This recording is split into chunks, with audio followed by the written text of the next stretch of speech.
Algorithms for building neural networks have existed for decades, but for a long time, neural networks were not widely used.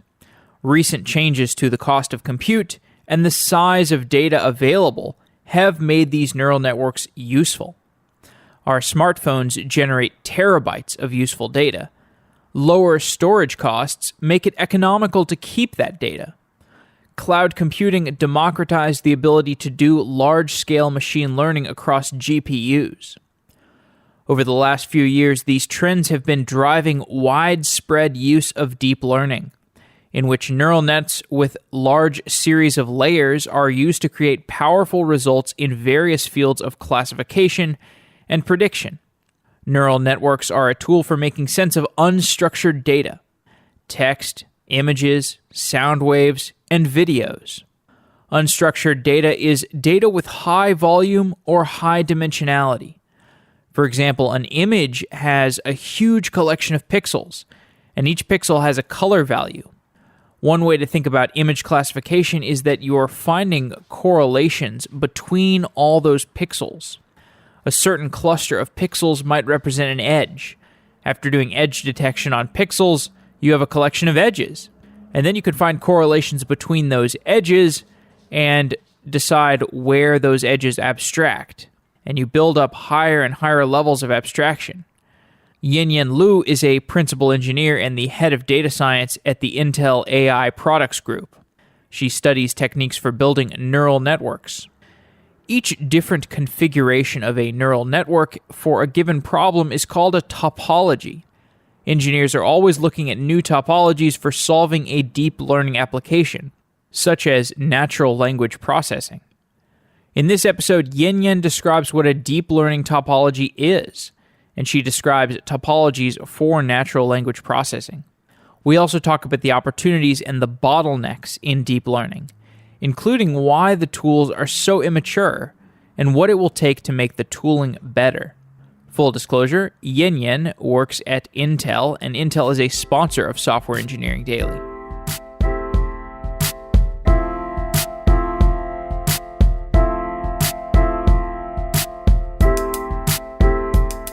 At Software Engineering Daily, we have user data coming in from so many sources. Mobile apps, podcast players, our website, and it's all to provide you, our listener, with the best possible experience. And to do that, we need to answer key questions like what content our listeners enjoy, what causes listeners to log out or unsubscribe, or to share a podcast episode with their friends if they liked it. And to answer these questions, we want to be able to use a variety of analytics tools, such as Mixpanel, Google Analytics, and Optimizely. If you have ever built a software product that has gone for any length of time, eventually you have to start answering questions around analytics, and you start to realize there are a lot of analytics tools. Segment allows us to gather customer data from anywhere and send that data to any analytics tool. It's the ultimate in analytics middleware. Segment is the customer data infrastructure that has saved us from writing duplicate code across all of the different platforms that we want to analyze. Software Engineering Daily listeners can try Segment free for 90 days by entering SE Daily into the How Did You Hear About Us box at signup.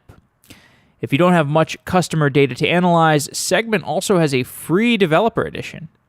But if you're looking to fully track and utilize all the customer data across your properties to make important customer-first decisions, definitely take advantage of this 90-day free trial exclusively for Software Engineering Daily listeners. And if you're using cloud apps such as MailChimp, Marketo, Intercom, AppNexus, Zendesk, you can integrate with all of these different tools and centralize your customer data in one place with Segment. To get that free 90-day trial, sign up for Segment at segment.com and enter SE Daily in the How Did You Hear About Us box during signup. Thanks again to Segment for sponsoring Software Engineering Daily and for producing a product that we needed.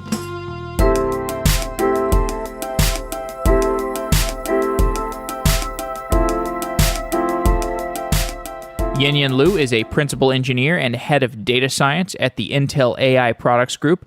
Yinyin, welcome to Software Engineering Daily. Thank you for having me. You've worked in machine learning for over a decade, which is a long time given that there's a lot of new people entering machine learning today. How have you seen the field change over that period of time you've been involved? Yeah, it's definitely a very interesting experience in the last decade. At the beginning, that there are a lot of new ideas, and gradually these new ideas are trying to extract information from the data to allow a computer program to learn. So a term, this technology called machine learning, and machine learning actually touch upon a lot of different disciplines and area. Around 2012, this new discipline called the deep learning started, leveraging a lot of the new resources, data set, and computing infrastructure. So as everyone can see that deep learning has become a very prominent discipline within deep learning.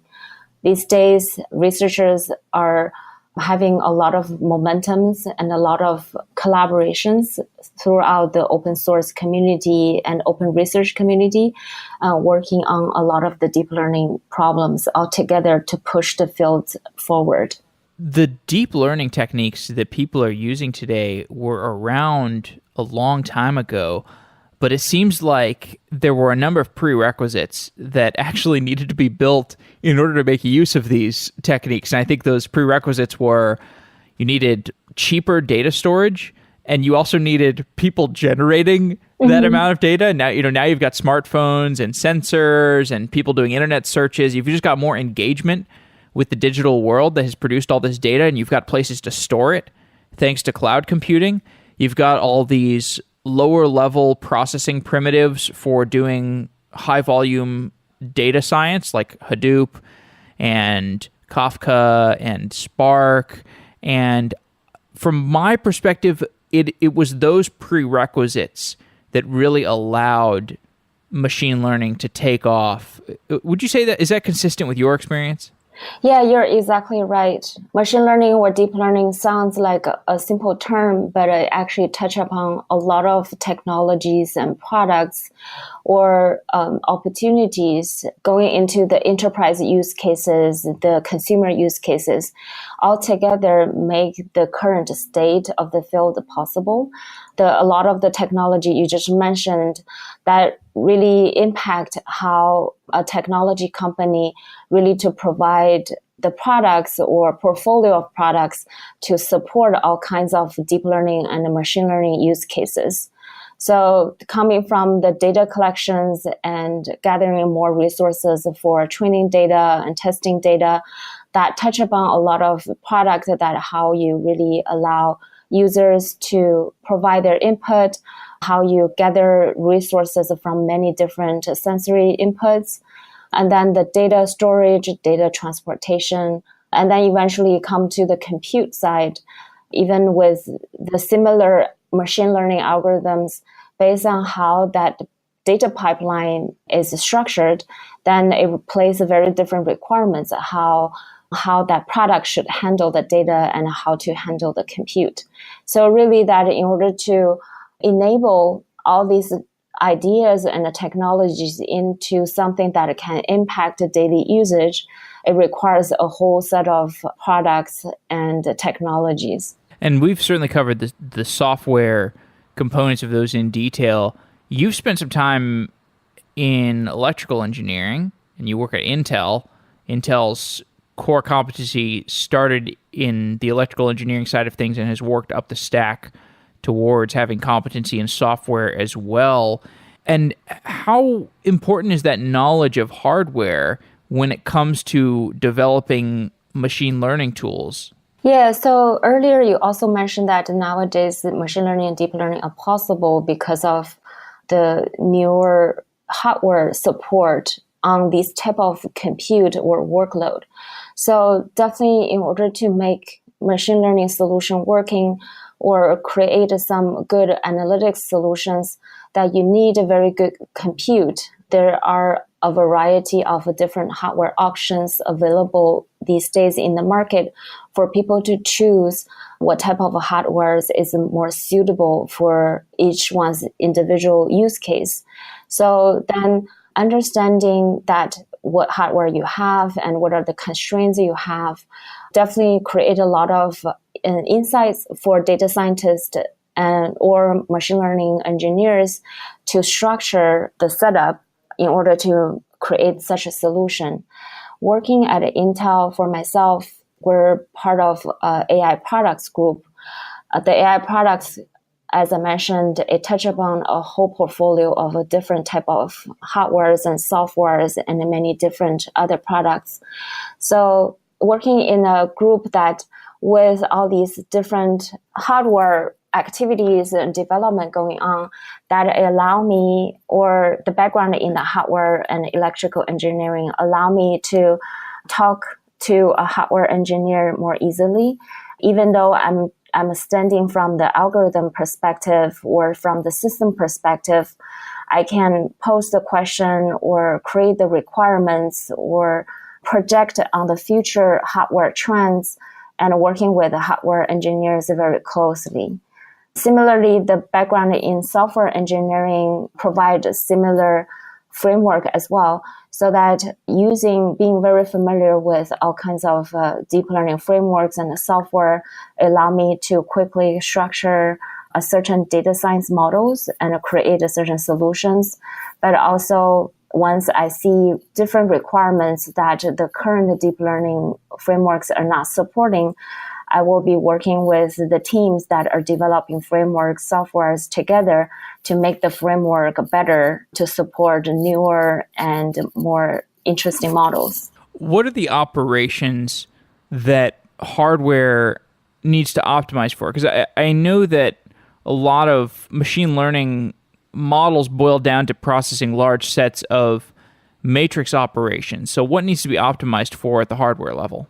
When we look at all these different new deep learning models to solve computer vision applications and NLP applications or reinforcement learning and so on and so forth, each of these different areas requires a set of similar, relevant, but also different type of neural network architectures.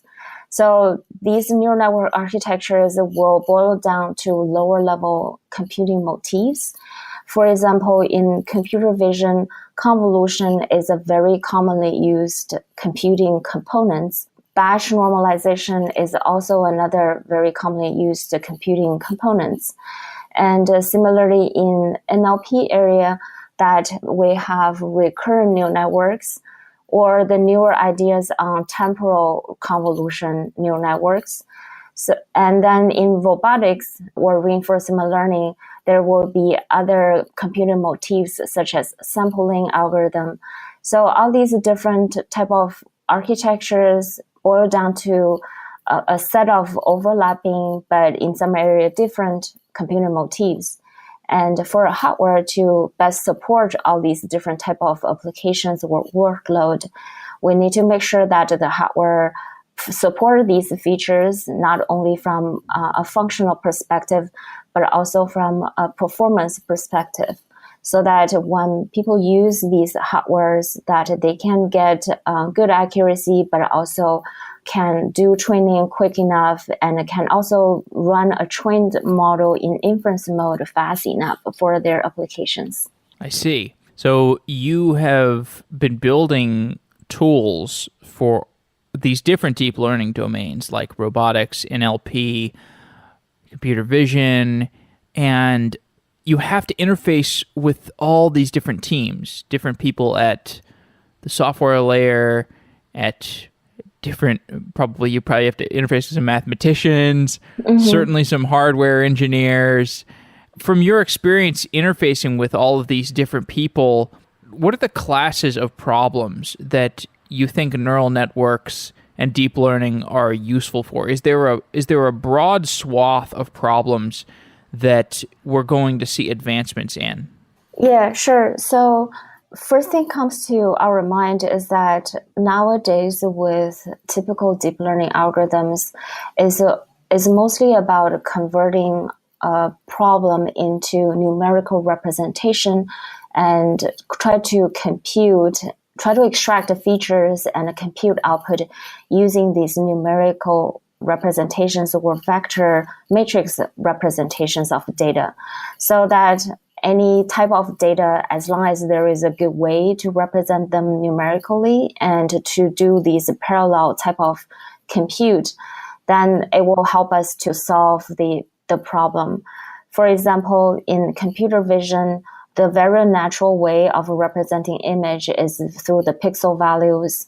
In natural language processing, there are a lot of research work to be done in order to find out an optimal way to represent a text using numbers as well. There are works that are trying to represent text on word levels or on sentence levels or even on character levels, convert them into vector representation. Similarly, that in robotics and reinforcement learning, the sensory inputs into the robot agent, that whether it is images or audio or some state representation. So because essentially all these different type of inputs can be represented as dense vectors, then it really allows a neural network to efficiently to process them, and leveraging the hierarchical structure of the neural networks, it will learn how to best represent the features and informations on different levels of abstraction in order to achieve the task at hand. And those different domains, they sound like most of them have some lack of structure, and much of the topology of a deep neural network is about bringing structure to the unstructured data. So you have, in the case of computer vision, the earlier layers in a neural network are about convolving to find edges within an image, and then you can use those edges. A set of edges is a more structured data set than a collection of pixel values. I mean, a collection of pixel values does have a sense of structure, but it's such a fine-grained structure, and there's so much density to it that it's hard to know what to do about it. So you have to reduce the dimensionality, right? Or maybe not reduce the dimensionality, reduce I guess in that sense you'd be reducing the cardinality of the number of data points. And then similarly with NLP, you've got you've just got this unstructured text, and you need to add context to it. And there's things like, well, I guess I'm less familiar with NLP. We did a show about word-to-vec, but I'm not sure what you can do with a large blob of unstructured text. Yeah, maybe, I mean, one thing I'm curious about, like, if you take one domain of unstructured data, like the image example, and there are advancements in the image recognition field where we can make sense of a large set of pixels that have RGB values. How well do advances in image recognition translate to another domain involving unstructured data, for example, NLP? You're exactly right. It's a good question that, as you described it, that in image case, that the goal of the network is try to convert more primitive signals with a lack of structure to a more structured or abstract representations. So this type of features or functionalities transfer pretty well from domain to domain, that in natural language processing case, that the first level of input is usually character level representation or word level or sentence level.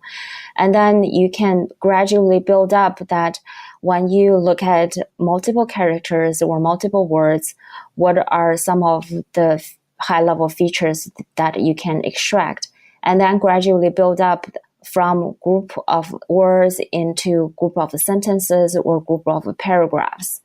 Also in language, there is a unique feature about temporal continuation, in the sense that one sentence after another usually have a lot of semantic meaning built in that sense, that when we try to train a network that can handle such temporal transitions from words to words or from sentence to sentences, the network itself is able to correlate more higher level temporal features and to really extract the information from language data.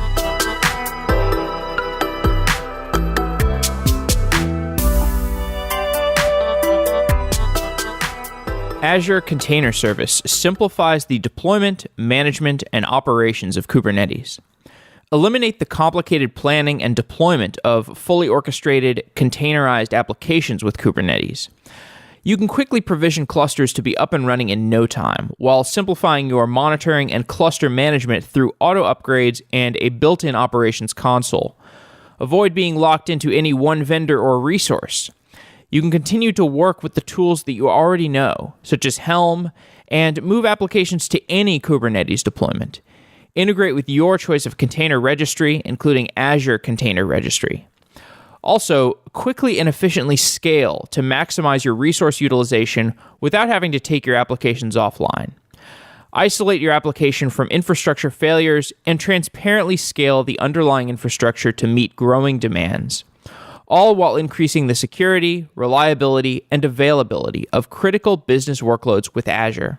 To learn more about Azure Container Service and other Azure services, as well as receive a free ebook by Brendan Burns, go to aka.ms/sedaily.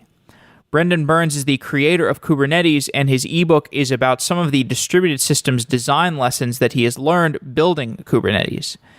That ebook is available at aka.ms/sedaily.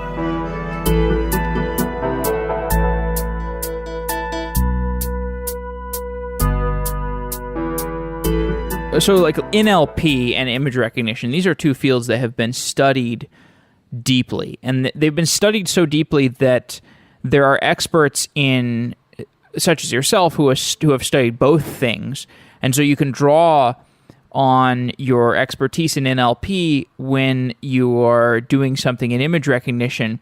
But I wonder, so deep learning is this hammer for which there are many, many nails. And any domain with lots of unstructured data, you could take something like the air quality and try to, train what kinds of air quality do athletes perform the best in, right? Like that's something that I'm certain there would be value in studying that. But if you're just like tackling a new problem like that, is it trivial to figure out the fields, the topological methods that you can borrow from other domains, or does it take like a matter of iteration and research? If you're walking into a new field with a lot of unstructured data that you're trying to build models for, what's the methodology for pulling topological strategies from other domains? Good question. Definitely that in order to build a model that works for a practical use case, it has challenges in many different aspects. Definitely that being familiar with multiple domain topologies covering computer vision, NLP, and so on and so forth, help us to be more familiar with all the options we have. Throughout the experience on working with the computer vision models or NLP models, we get to build up this experience on what type of topologies would work well with what type of data. Would it work for supervised learning or unsupervised learning or unsupervised pre-training? So there are a lot of ideas that we build up throughout the experience on these different different models that we can try and borrow from the past experience. One thing that is very interesting to see these days, specifically related to deep learning advances, is that some of the newer deep learning advances that starting from computer vision models, if we tried it out in some of the existing NLP tasks, they actually also create better performance or improve the efficiency as well. For example, that the highway network or dense connections, these ideas were originally mostly coming from solving computer vision bottlenecks. Nowadays that we can see that they improved the NLP model performance as well. So when we look at from a new use case perspective, first of all, we need to understand on a high level what type of data we're dealing with. Is it mostly a spatial type of data like images, or it has a lot of a temporal component in it like a language or time series? And then based on the high level understanding on the nature of the data, we can look at all the options in terms of topologies and the techniques that people have shown on some of these typical applications, and then try out the models you wanted to build for this particular problem. Another layer of a challenge is that the data is often being very messy, and not only being unstructured, but also very messy.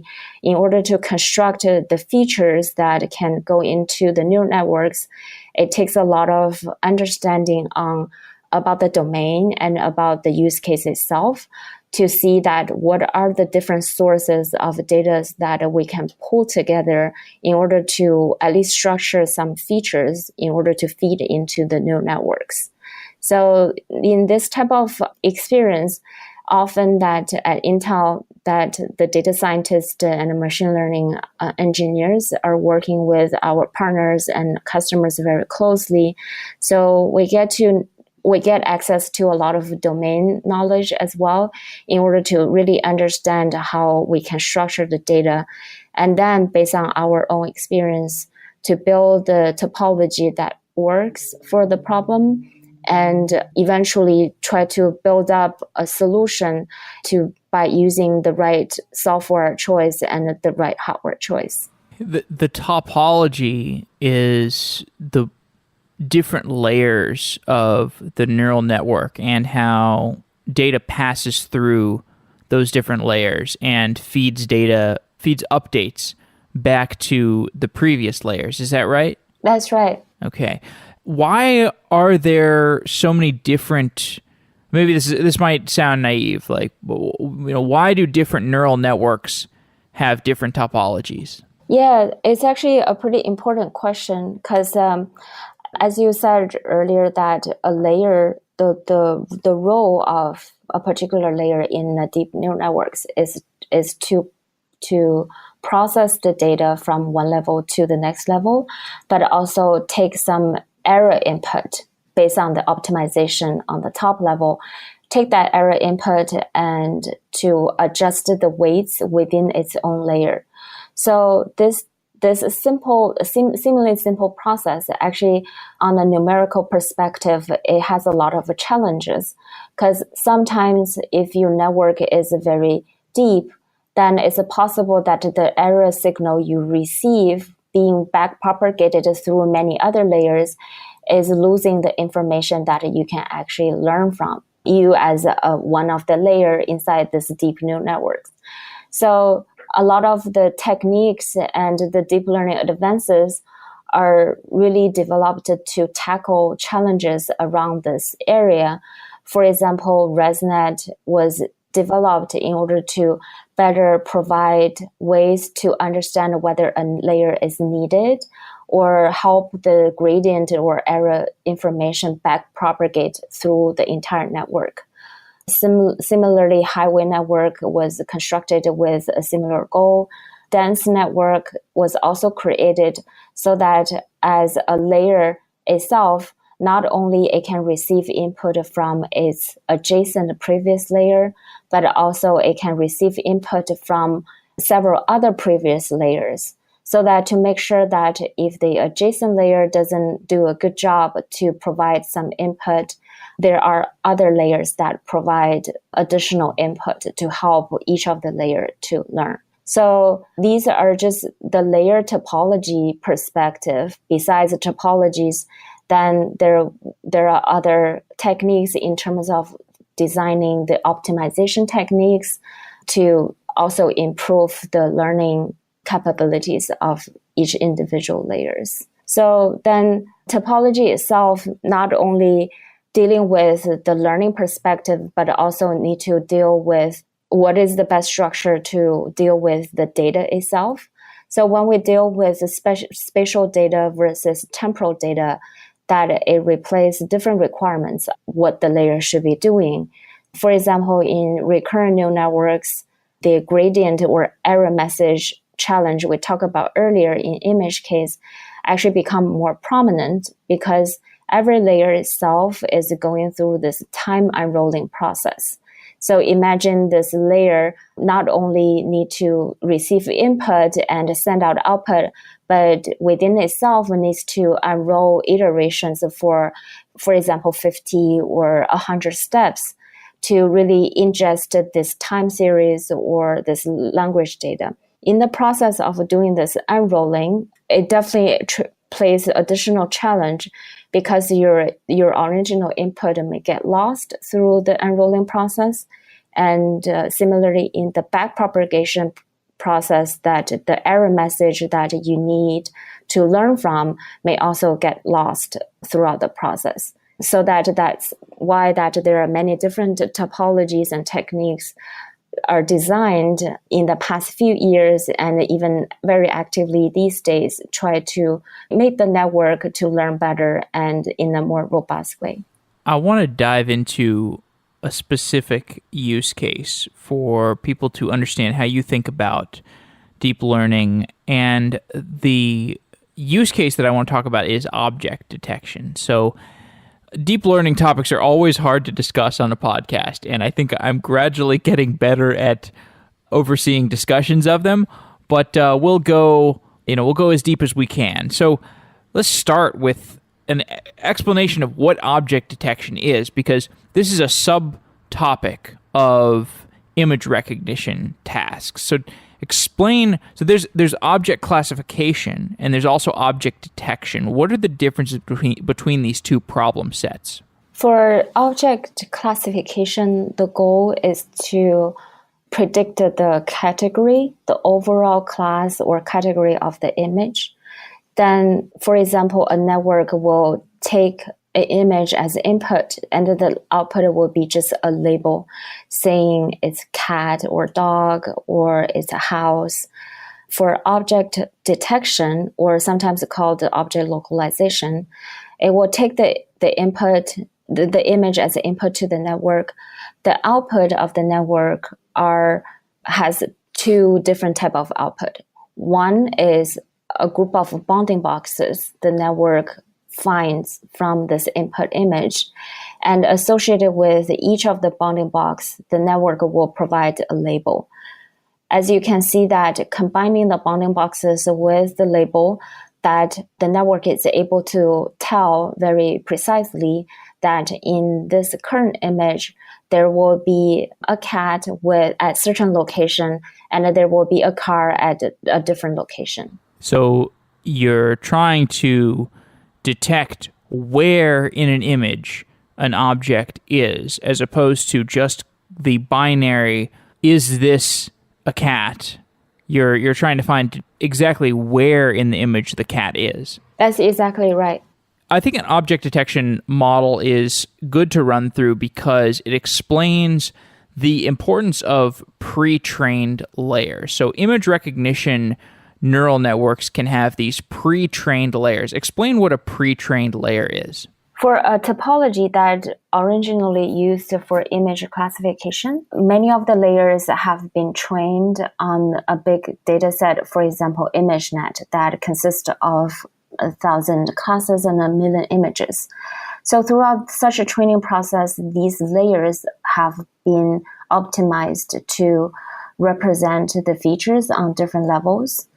After such image classification training, we wanted to reuse what we have learned, what the network has learned. And by taking out these layers and put them into a new network architecture that build based upon this set of layers to do further things including definitely object detection. Definitely. So the idea of a pre-trained layer is almost like a module that you're importing from somebody's previous work on some deep learning project. And in the case of object detection, you can utilize that pre-trained layer to give you a head start. You don't have to rebuild your entire model from scratch. And then in the other important parts of an object detection process are to create a feature map and then to define regions of interest within your image, and then you have to define where the regions of interest map to features. Can you explain briefly what a feature map is and what a set of region of interests are, and how those two things get unified in order to define where in an image different objects lie?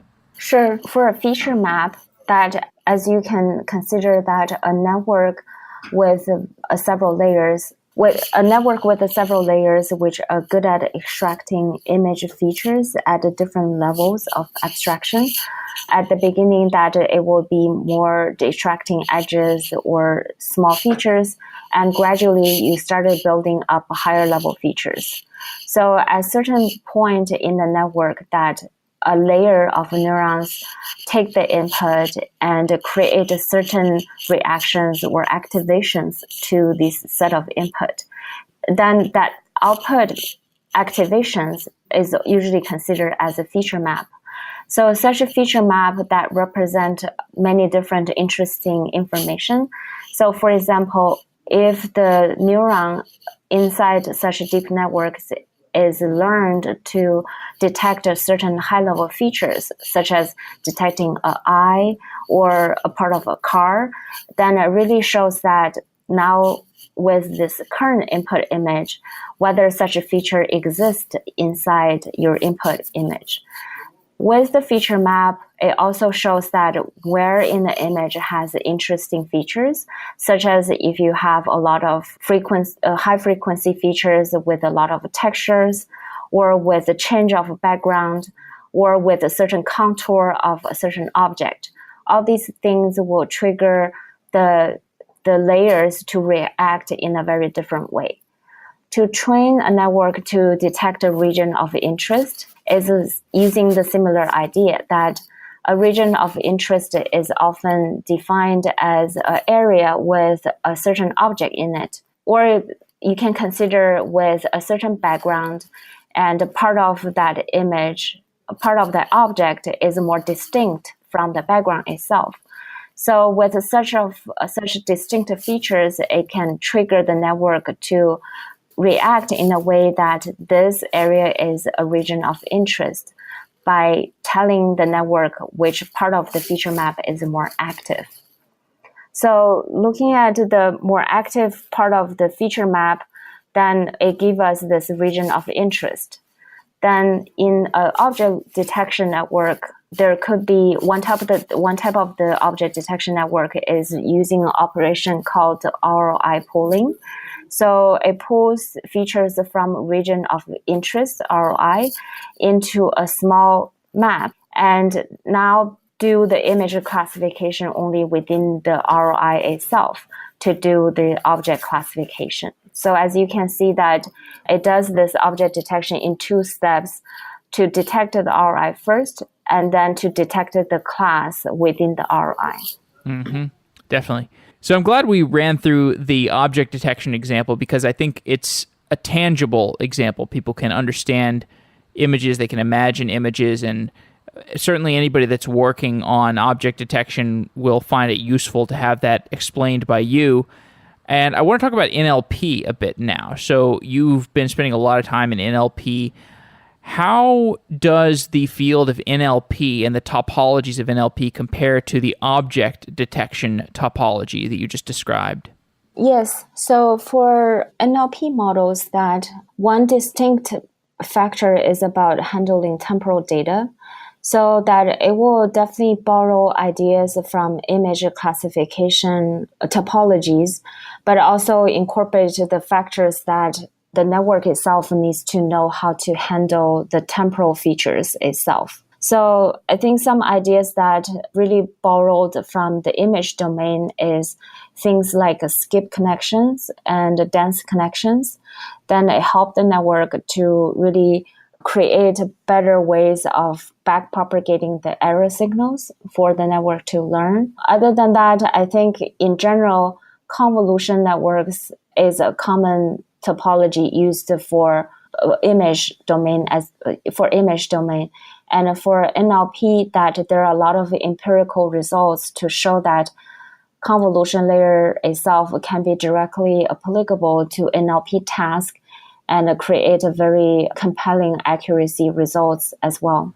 What are some of the other trends that you see in the NLP space? So one of the trends that I found is very interesting is that nowadays that even though there are differences between the data that it needs to handle, a lot of the technologies transfer pretty well from other domains to NLP. In terms of topology changes, in terms of techniques, optimizations, in terms of data augmentation, and also there are a lot of interesting ideas using generative models to handle NLP as well. So I see the way that these days that inside the deep learning, a lot of the advances is triggered by computer vision or robotics or time series analysis get to transfer NLP as well. I help NLP to take on approach that is complementary but also different from the traditional approach, as in a way that the traditional approach that is usually driven by human design rules or understanding on the language itself. These days that with these type of deep neural networks, it help the NLP space to be more adaptive to the big data trend and being able to improve the performance based on bigger data set, based on newer technologies. And it doesn't really require a lot of in-depth understanding about the language itself before you can create some interesting NLP models yourself.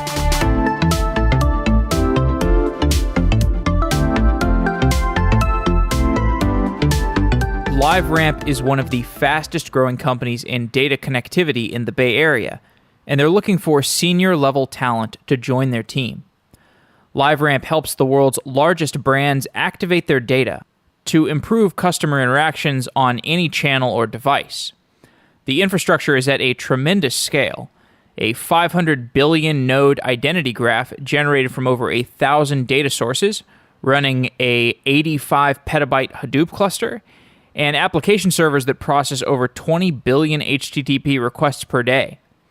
The LiveRamp team thrives on mind-bending technical challenges. LiveRamp members value entrepreneurship, humility, and constant personal growth. If this sounds like a fit for you, check out softwareengineeringdaily.com/LiveRamp. That's softwareengineeringdaily.com/LiveRamp. Thanks to LiveRamp for being a sponsor of Software Engineering Daily.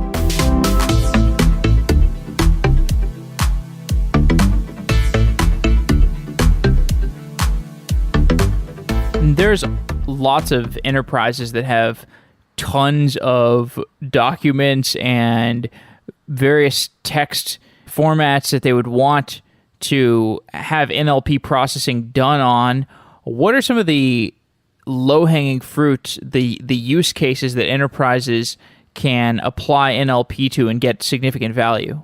Couple of interesting applications we see often from our partners and customers are things related to sentiment analysis. An intuitive example for sentiment analysis is that you can look at reviews related to, for example, a movie, that it really help you to understand how the users or reviewers, audience look at such movie, and by providing a review on different aspects.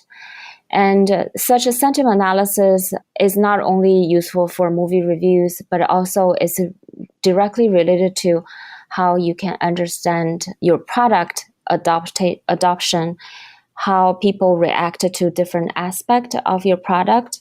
For example, what in terms of customer relations, what are the aspects that the customers react differently?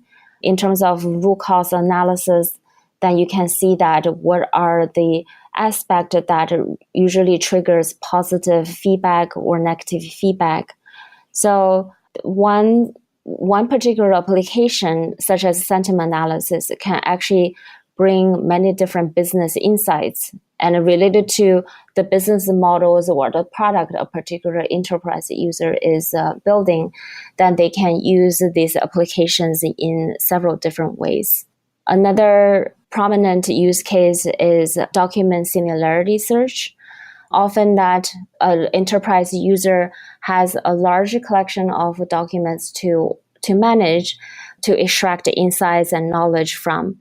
And because of the amount of text and amount of information someone needs to handle, it becomes unmanageable for a human user. With a good NLP application that you can do document similarity search, you can do relation extraction, and you can do keyword detection. And so with a set of very related NLP functionalities, you can create multiple applications and to suit your business requirements. And what are you working on? Are you working on anything specifically related to that? Is your team working on anything specifically related to those use cases? Yeah, so at Intel that we have a team of NLP developers and researchers. For a long time that we are very familiar with all these different state-of-the-art algorithms and new topologies and new algorithms. So in the process of doing this research and development, we feel like we could put a lot of these NLP components or applications or modules into a more comprehensive stack. We can look at this as a stack of NLP capabilities. And for internal development that people can share what are the individual modules that each one is working on, but also many of these modules can be reused and combined in many different ways to create applications or solutions. So we create this set of NLP modules as an NLP library, and we're hoping to make this available to the open source community sometime soon, and to create more collaborations and research with the overall community as well. Mm-hmm.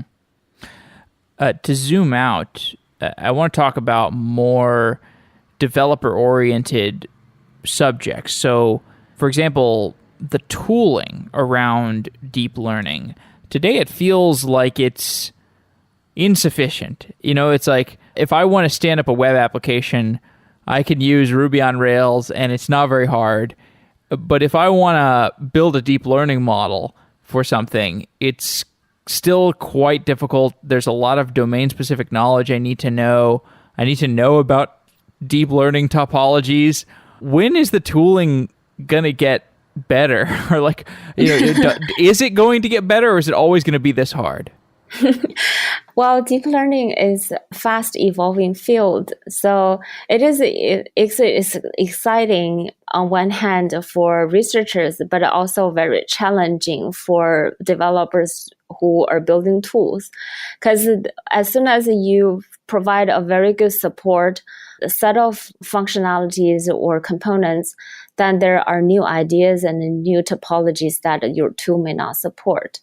I think in general that these days that we do see that there are tools that are very tailored for beginners, that you can start it by calling some high-level APIs and quickly create a new networks. And there are aspects of the tools to help you to ingest a data set so that you can build a model for a particular problem. So overall, there are a lot of efforts going on to help the user to learn and practice and understand the deep learning and become a deep learning data scientist. And a good thing is that all these tools are all open source, and we have a very active open source community that the developers are supporting users, and the users can even make contributions to the tool itself if you think that there are ways to improve that kind of user experience. But definitely it is because of the fact that the community is very active, there are a lot of new research ideas, then there will be always area that the tool can improve. But from my perspective that at Intel, that we did try a lot of ways to make sure that the initial user experience is as smooth as it can get. Also, inside the tools, we try to provide a lot of tutorials and examples. So usually when you start using a new framework, that by going through some of the beginners examples, usually people get a good sense on how to get started using this. Well, and I think even just the hierarchy of abstractions, even if we don't have the tools to work with those abstractions at the right, from the developer's point of view correctly, you've drawn out this hierarchy. So like at the lowest level, you've got the hardware, and then on top of the hardware, you have the frameworks, and then you have the neural network layers that you can build within the frameworks. And then those layers get composed into a topology. And we've talked about some different topologies, like things that you would build for object detection or NLP use cases. And then the topologies can be abstracted into these higher level components. Like you could imagine a higher level component for object detection. And then those higher level components can be abstracted into applications. And then the applications, we know how to build those. We know how to build applications from components, from APIs, and we know how to direct those at use cases. So that seems like a bright future. Like once we have the application level building blocks, things will get much easier. For sure, yeah. So I think these days that we do see that in terms of toolings, there are several layers that we can go beyond besides deep learning frameworks. So as we were talking about, there are layers and topologies, components, applications. These are the layers and the stacks sitting on top of some of the more fundamental deep learning frameworks. So all these layers will help users to get started based on which level of abstraction or level of flexibility that they want for their own particular use case. But definitely that the more component we can put into these different levels of the stack, it really can help and serve the need for many different developers for their own applications. So you are part of the Partnership on AI, which is, well, why don't you explain to me what the Partnership on AI does? So Partnership on AI is a nonprofit organization found in 2016.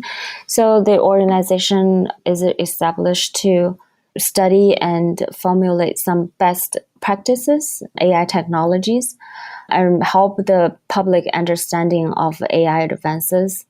As you know that with the fast evolving field of AI, there are a lot of concerns and questions on the overall direction of AI technology, what type of benefit and impact it will really bring to the society. So the organization tries to bring people from different disciplines and create a platform or forum for these type of very open discussions and engagement. To understand what could be the AI influences on people and society, and how, as an organization, how Partnership on AI can have all the partners work together to make sure that the AI technology is evolving in a direction that is beneficial for industry and for public and for society and government as well. These are important issues. I just finished reading a book by Max Tegmark where he was talking about some of these AI safety issues, and it's pretty hard to reason about because it's so speculative at this point, but it doesn't mean that we shouldn't be thinking about it. Yeah, exactly. I think often the case that as AI developers and practitioners, we might be very focused on solving the problem itself, but people from very different perspective that can actually see the impact beyond the problem that we intend to solve.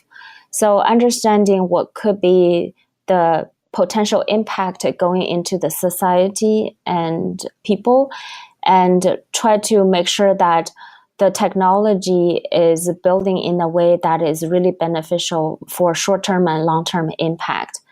And even for the topic of how to make sure AI is beneficial to all these things, it's a very complex topic. It has several different aspects that people can try to start to address. Things related to safety critical AI applications that touch upon things like autonomous driving is a very good example how we can make sure that the AI system building into the autonomous driving solutions is really addressing a lot of these safety issues. There are topics related to fair, transparent, and accountable AI, so that when we build an AI system, we need to make sure that it doesn't create unnecessary bias or unintentional bias. The AI system itself can be open and transparent, and for people to understand how to trust this AI system and how to use this in a very fair way. There are a lot of other topics that being structured within partnership on AI as well. Things like AI, labor and economy, or AI for social good. So these are all very important topic. And of course, as I said, overall, it's a complex topic, so that we have 54 partners at this point within partnership on AI. So all these people coming from very different disciplines are trying to look at all these different aspects and think of ways or projects that we can work very closely on. So I think you're going to be at the Intel AI Devcon, which I'll be attending as well in, I think, a few weeks. What are the themes that you're expecting to see at that conference? Yeah, Intel AI Devcon is May 23rd. So the trend that I'm expecting and very excited to see that there will be people from several different disciplines within AI, from data science and machine learning, engineering, from application development, and from research, get together to share their latest work and share their latest perspective. And also, the goal to have a developer conference is that we wanted to show that all this work that we did in the recent time, that how really bring more ideas and options for the developers, for them to use these technologies and solutions that we build to solve their real world problems as well. So we're going to talk about a lot of these products that Intel is building in terms of AI framework softwares, in terms of different hardwares, but also work to showcase some of the use cases we worked on with our industry and academic partners. For example, there will be our customers and partners that present at DevCon as well to talk about some of the healthcare use cases, genomics use cases, or scientific simulation type of use cases that we work together on. Yinyin, thank you for coming on Software Engineering Daily. It's been really great talking to you. Yeah, thank you for having me. Bye. GoCD is a continuous delivery tool created by ThoughtWorks. It's open source and free to use, and GoCD has all the features you need for continuous delivery. Model your deployment pipelines without installing any plugins. Use the value stream map to visualize your end-to-end workflow. And if you use Kubernetes, GoCD is a natural fit to add continuous delivery to your project. With GoCD running on Kubernetes, you define your build workflow and let GoCD provision and scale your infrastructure on the fly. GoCD agents use Kubernetes to scale as needed. Check out gocd.org/sedaily and learn about how you can get started. GoCD was built with the learnings of the ThoughtWorks engineering team, who have talked about building the product in previous episodes of Software Engineering Daily, and it's great to see the continued progress on GoCD with the new Kubernetes integrations. You can check it out for yourself at gocd.org/sedaily. And thank you so much to ThoughtWorks for being a longtime sponsor of Software Engineering Daily. We're proud to have ThoughtWorks and GoCD as sponsors of the show. Wow.